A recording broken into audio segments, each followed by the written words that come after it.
Eu acho que essa ocupação da reitoria da UDESC, ela não pode ser vista apenas a partir do que foi votado no Consune nessa semana passada. Ela tem que ser vista numa perspectiva histórica. O que isso significa, né? Que desde 2010, ainda durante o governo Luiz Henrique e aqui na reitoria o reitor Sebastião Iberês, nós tivemos uma sucessão de ataques à autonomia da universidade.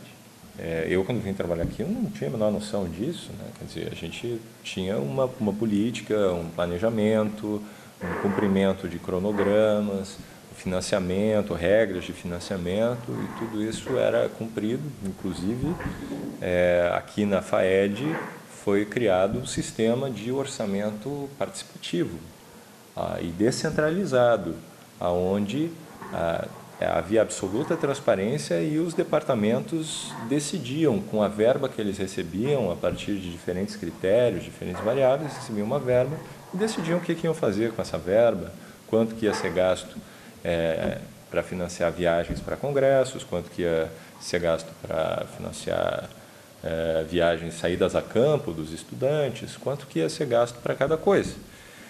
E é claro que isso desapareceu. O que foi a invasão da UDESC? Né? Em 2010, uma manifestação dos estudantes aqui em relação a ser contra o aumento da passagem de ônibus levou a uma intervenção da polícia, e essa intervenção acabou gerando a invasão dos policiais dentro do campus para prender alunos por desacato à autoridade. Manifestação tá na Constituição! Manifestação tá na Constituição! Manifestação tá na Constituição!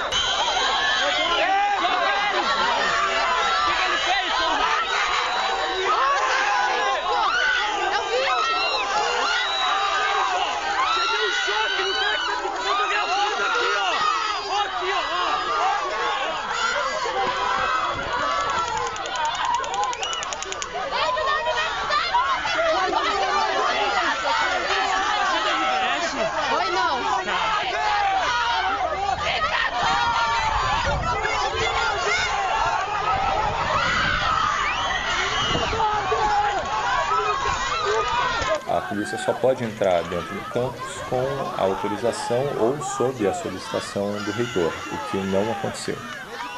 Isso foi denunciado ao Ministério Público, que aí brindou com aquela pérola, né? Que cabe ao reitor autorizar ou não a entrada de pessoas no campus, e na medida que a polícia entrou e ele não se colocou contra, não havia nenhuma ilegalidade. Se o reitor não solicitou a intervenção policial, então houve um atentado à autonomia da universidade. Isso ficou comprovado, ele não solicitou, mas ele trabalhou no sentido de acobertar o governador do estado e o chefe da polícia, né, o comandante Milton Ramrod, né, para que não houvesse nenhum tipo de punição, porque ele poderia e deveria ter cobrado isso em nome da comunidade da UDESC, e não fez isso. E quando a gente não faz alguma coisa, a gente abre brecha para que coisas piores venham a ser feitas. No apagar das luzes de 2011, o novo governador Raimundo Colombo resolveu assinar um decreto onde ele dava aumento de 8% para todos os funcionários, inclusive os funcionários da UDESC, passando por cima da nossa database, passando por cima da própria negociação em relação ao valor, que era inferior às perdas inflacionárias que os professores e funcionários já vinham acumulando ao longo dos anos. E o Consune, de uma forma covarde, referendou isso para não criar nenhum tipo de indisposição com o governador. O terceiro passo, né, que foi dado de atacar a autonomia da universidade foi a tentativa de revisão do estatuto, né, que foi encaminhada pelo professor Eronaldo, então vice-reitor, de uma maneira absolutamente esdrúxula, porque tratava-se de uma reforma ampla do Estatuto da UDESC, que extinguia, inclusive, conselhos superiores, como o Conselho de ensino e pesquisa, o conselho de administração, e transformava tudo em câmeras de gestão onde apenas os diretores de extensão, os diretores de pesquisa participariam. Não haveria mais membros eleitos para decidir sobre as políticas da UDESC. Isso foi denunciado, a presença dos estudantes foi fundamental naquele momento para barrar essa medida, e o resultado disso foi que ela foi rechaçada pelo Conselho Superior. Foi uma grande vitória naquele momento do movimento estudantil. 25 votos contrários.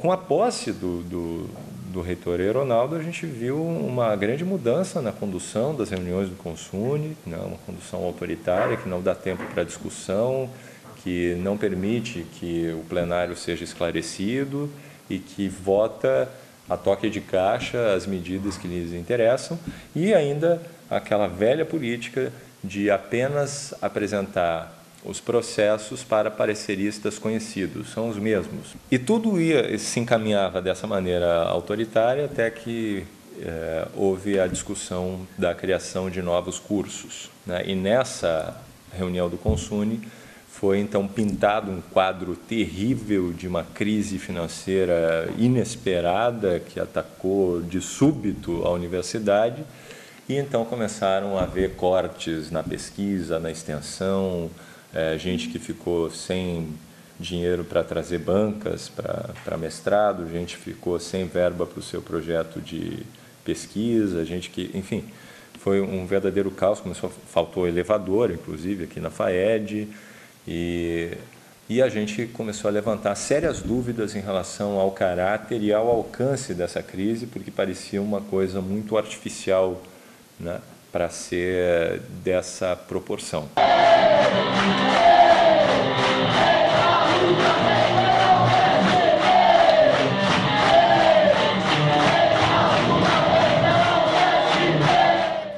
O ensino, a extensão e a pesquisa estão comprometidos. Os projetos e o compromisso que a gente assumiu com a sociedade catarinense não está sendo cumprido. A manifestação foi pacífica. Com música, os estudantes se posicionaram em frente ao prédio da reitoria. Eles reclamam dos cortes no quadro de professores e de investimentos em projetos. O reitor confirmou a diminuição no quadro de profissionais e contratos terceirizados. Na tarde desta quinta-feira, ele se reuniu com um grupo de estudantes para explicar a situação financeira da universidade. A UDESC recebe 2,5% da receita líquida do Estado. Nesse ano, vão ser 20 milhões de reais a menos que o previsto no orçamento inicial.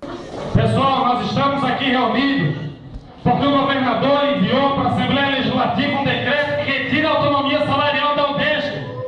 Vocês, servidores aí em cima, estão convidados para participar do nosso ato. Vocês são diretamente atingidos por essa medida do governador. Vocês sabem bem disso. A reitoria está contra isso. É um movimento unificado dessa universidade contra um governo que está aplicando desmonte aqui dentro da nossa casa. É hora de ir para a luta, pessoal. Servidores, vem para a luta, servidores. A verba para viagens de estudos foi reduzida. Acadêmicos de pedagogia foram prejudicados e agora os de artes cênicas vivem o mesmo drama. Que é uma viagem para o Encontro Nacional dos Estudantes de Pedagogia, que ocorre todo ano com todos os estudantes do Brasil.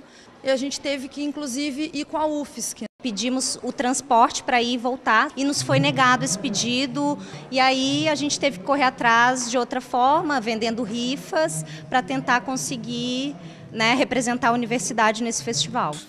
E ficou muito claro que a queda, não é nenhuma queda, a diminuição da perspectiva de arrecadação de Estado, o aumento que não foi no nível esperado, ele não se deveu apenas a um desaquecimento da economia. Ele se deveu a uma política de renúncia fiscal do governador do estado de Santa Catarina, que atinge diretamente a universidade, porque depende do seu percentual, é dado pela arrecadação fiscal do estado. Se deve a uma política de criar um fundo que escapa das obrigações constitucionais, né, de repassar para a universidade esse percentual. Enfim, uma série de mecanismos sobre os quais a UDESC poderia reclamar e acionar a justiça. Inclusive, o Tribunal de Contas do Estado apresentava esses índices do quanto a UDESC perdeu ou deixou de ganhar em função desse tipo de política do governador Raimundo Colombo.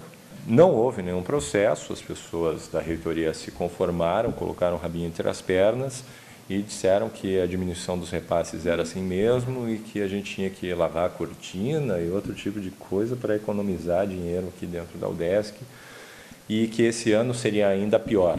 Bom, não há previsão de queda na arrecadação do Estado, não tem como o orçamento desse ano ser inferior ao que foi do ano passado e ainda assim não liberam verba da extensão até agora, não foi liberada, verba da pesquisa também não foi.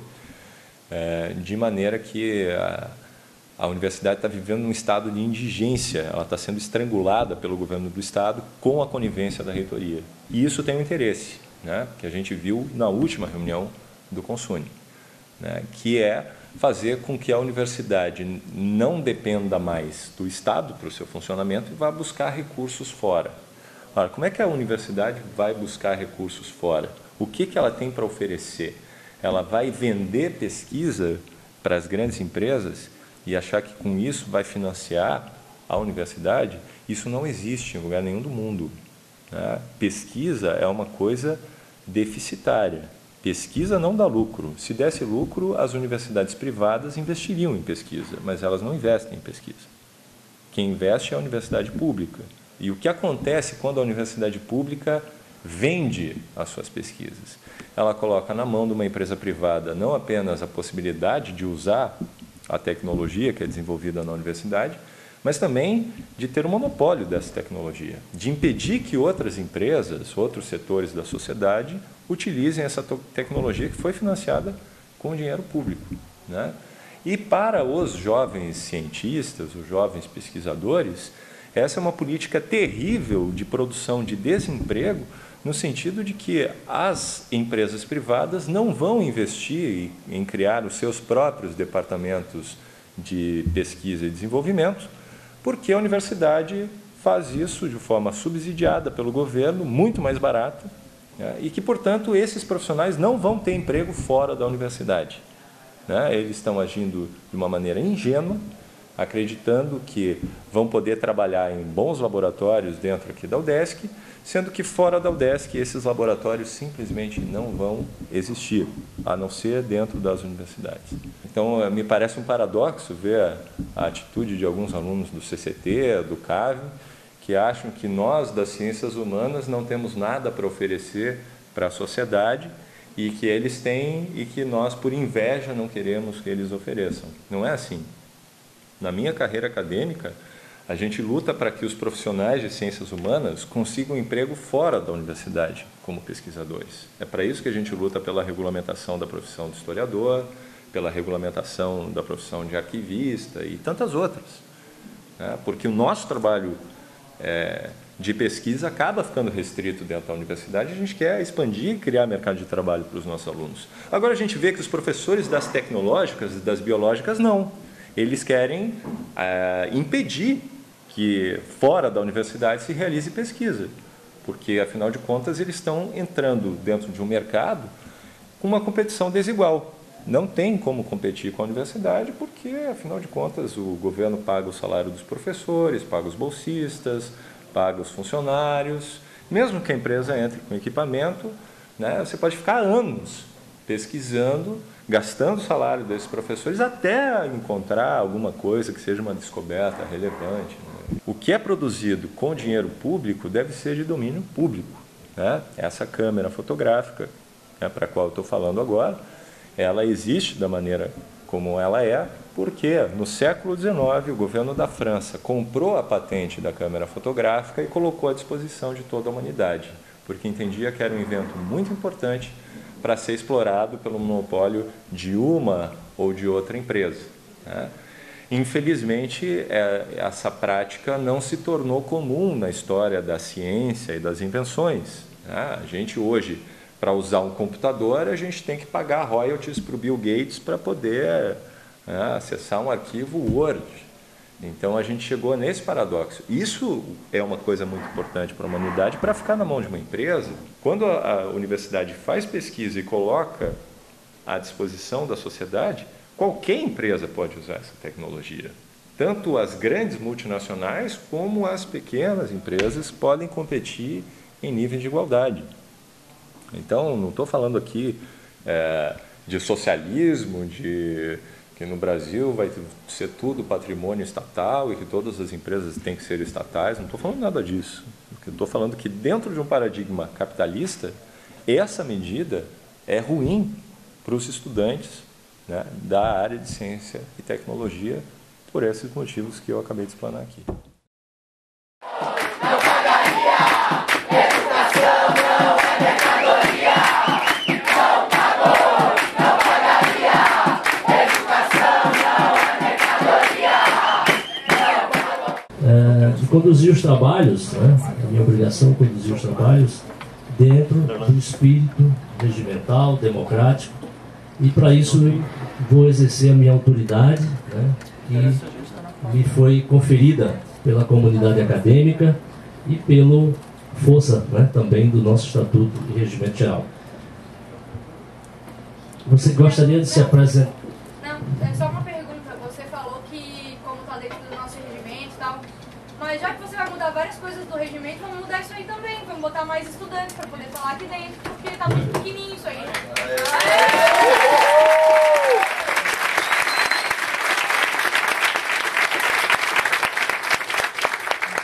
Me coloca à disposição de todos e de todas para a gente, né, no formato, né, e no rito adequado, promover essa discussão.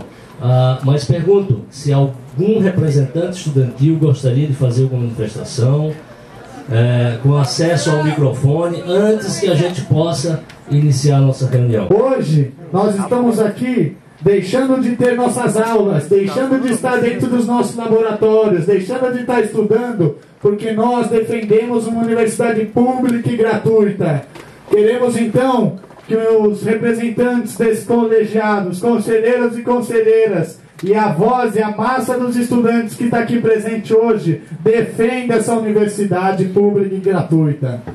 Então, senhor reitor, vamos ter um posicionamento firme diante do Estado de Santa Catarina e não andar abraçado com os nossos gestores do governo estadual. Vamos ir de frente à Secretaria de Educação e de frente ao nosso governador e buscar verba pública para a Universidade Estadual de Santa Catarina.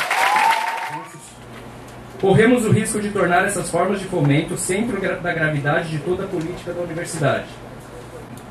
A partir disso, os pressupostos que norteiam o ensino, pesquisa e extensão ficam comprometidos, pois, conforme afirma Lerrer, a instituição converte-se em uma organização operacional voltada para objetivos particularistas dos financiadores.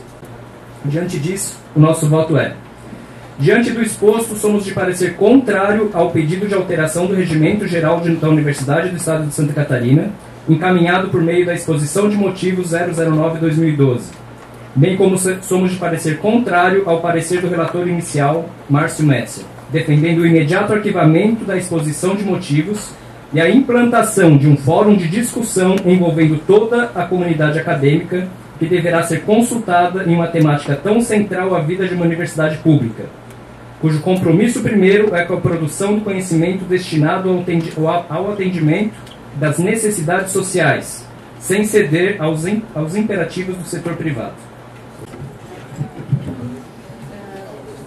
Do que eu pude depreender dos dois relatos, parece que existe um problema na universidade, que é o seguinte: tem alguns setores que não estão funcionando bem. O estatuto já tem alguns anos, regimento também, e se percebe que algumas mudanças são necessárias para uma maior agilidade, maior fluxo e etc. Cada vez que se propõe alguma mudança, não sai. Já foi assim na nova discussão do estatuto, que aconteceu no final do ano, de plano de carreira, de regimento. Então vamos parar de reclamar e de debatermos o que melhorar. Se sempre que se propõe alguma coisa, ela há também uma contrária àquilo que aqui realmente está acontecendo no debate, e isso é frutífero. Então vamos debater naquilo que realmente importa.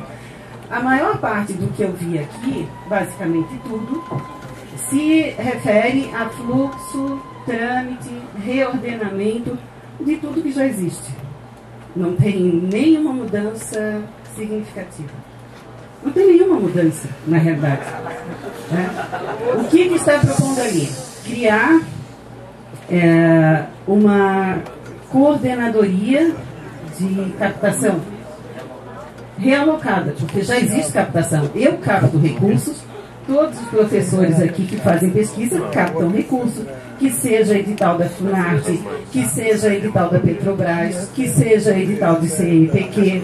Nós captamos recursos. Pesquisa, ensino, não se faz sem recursos. Qual é o problema continuar a captar recursos públicos? E o recurso privado? É dinheiro infectado? Não, vamos conversar. Eu estou conversando com adolescentes. Então, parece, né? Vamos conversar no nível que se propõe.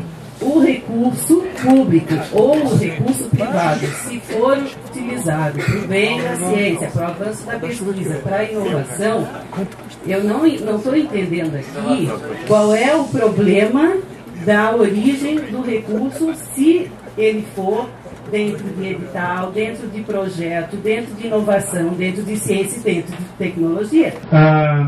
Queria dizer então que a minha perspectiva é de zelo, de cuidado e de crítica à aprovação da proposta. Eu acho que não dá.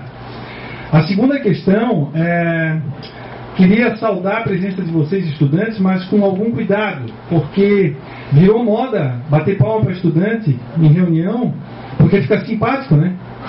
E eu tenho uma preocupação, eu acho que o elogio que vem fácil, ele não tem grande valor. Eu queria fazer um registro, né, que nos últimos anos na UDESC, os professores são 70% desse conselho. Portanto, um conjunto de decisões que têm sido tomadas aqui dentro desse conselho parece que reflete uma autonomia relativa. Parece que esse conselho não é tão livre assim para votar. Parece que tem muita matéria polêmica que já vem para cá com o voto definido. E 70% desse conselho é formado por professores. É sinal que tem uma parcela significativa de professores da UDESC que tem uma associação com determinado tipo de projeto de poder na universidade. E esse projeto de poder, que particularmente eu combato, eu não me associo, tem como característica autoritarismo.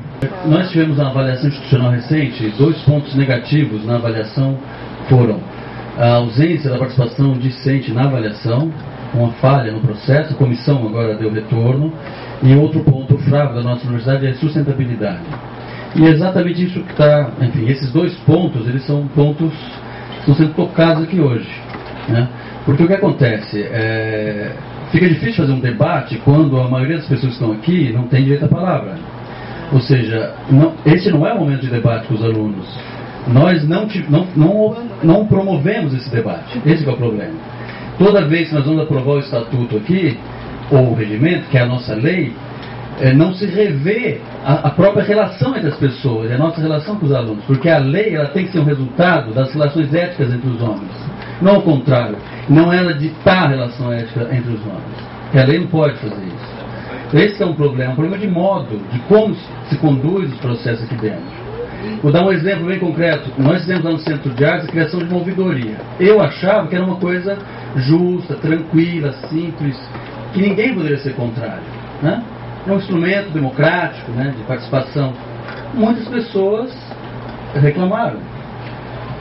E aí eu comecei a ver que não, realmente não é uma coisa tão simples assim. O que pode parecer simples para mim, insignificante, ao outro não. Né? Então eu acho assim, o que está faltando é de fato uma atenção maior, porque não bastam 3/5 de um Conselho Superior para aprovar uma mudança da lei. Não bastam. O que é necessário é um debate amplo para que quando a gente chegue aqui as pessoas se sentem verdadeiramente representadas. E não quando... Porque o que aconteceu? Quando a gente fizemos todo aquele trabalho com o estatuto, eu mandei não sei quantos mil DVS. Chegou aqui, eles pediram, os alunos pediram arquivamento, foi arquivado o processo. O que tinha ali por trás? Falta de envolvimento, de participação. Eu não posso dizer, mas vocês não participam porque vocês não aparecem. Eu, como gestor, não posso pensar assim, eu tenho que envolver as pessoas, entende? Claro que às vezes nós falhamos, eu também lá no centro, às vezes eu falo, eu estou dormindo no ponto, porque eu não me abro para as pessoas, a gente fica lá entulhado de coisas, como o senhor Ronaldo disse, que tem que ficar assinando pilhas e pilhas de papéis. A gente acaba empilhado até aqui de burocracia e não renova a relação com as pessoas e com os alunos. Então acho que é isso. Então não tem como ser contrário à posição deles aqui, entende? Não tem como.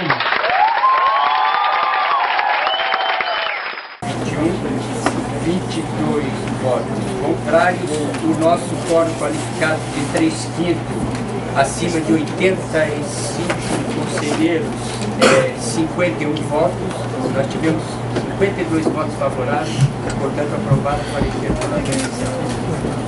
Portanto, aprovado o parecer do relator inicial, a matéria então passa para depois a edição da devida resolução. Item 3.2, processo número 19862, de 2008, origem, reitoria, PROEM. Deu para ver quem está de acordo com a universidade pública e quem está com os interesses, muitos interesses, não adianta rir não, a gente conhece cada um de vocês, sócio da energia, muita gente, a gente conhece os interesses, por isso nós vamos nos organizar e nós vamos fazer as nossas atitudes radicais perante essa decisão. Nossa organização é que caminha a nossa luta. Encaminhamos agora uma assembleia. Eu suspendo a reunião por 5 minutos.